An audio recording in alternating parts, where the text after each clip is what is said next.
Giao giao buồn dia phá buồn bùi tao buông giá giao giá mấy em buồn bùa lệ phiền cô vô tao miên nhẹ ơi buồn nhìn quang giá mấy khá lô giao giá buồn mấy miên có ít hỏi yếm hai giao giao buồn gì phá buồn chân ninh buông miền sáng hó giao buồn miền hàm dân tại lo yết tế chia tay lao động hai cho xe chẳng tháo hỏi hỏi bơi chúa mây tháo yết cho chân nhây thôi giao buồn mây duẩn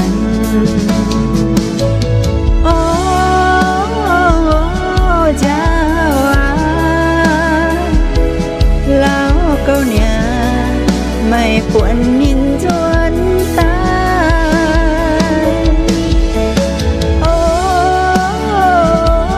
chào mày phung nhìn chuan tai tù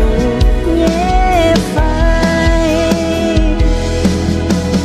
chào chào buồn gì phá hình tôi nhé hoàn hàm phung chuối miên buồn nhé miên hàm tôi hiểu vơi nay tao sẽ ấm nay phải hỏi chẳng khốn chẳng thảo mày yếm nay miên yết liu yết sẽ nói tù phang quang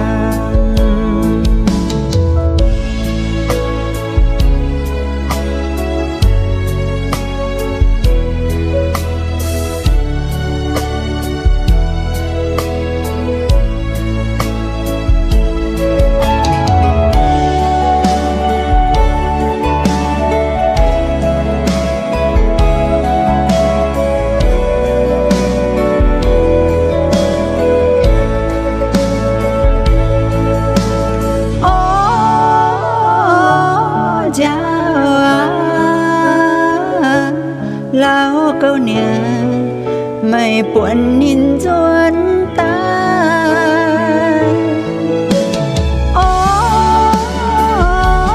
chào mày phung nhìn chuan tai tu nhé phai chào chào buồn gì phá hình tôi nhé hoàn hàm phung chuối miên buồn nhé miên hàm tôi hiểu vơi nay tao sẽ ấm nay phải hỏi chẳng khốn chẳng thảo mày yếm nay miên yết liu yết sẽ nói tù phang quang nay tao sẽ ấm nay phải hỏi chẳng nói nào mày yếm nay miên yết liu yết sẽ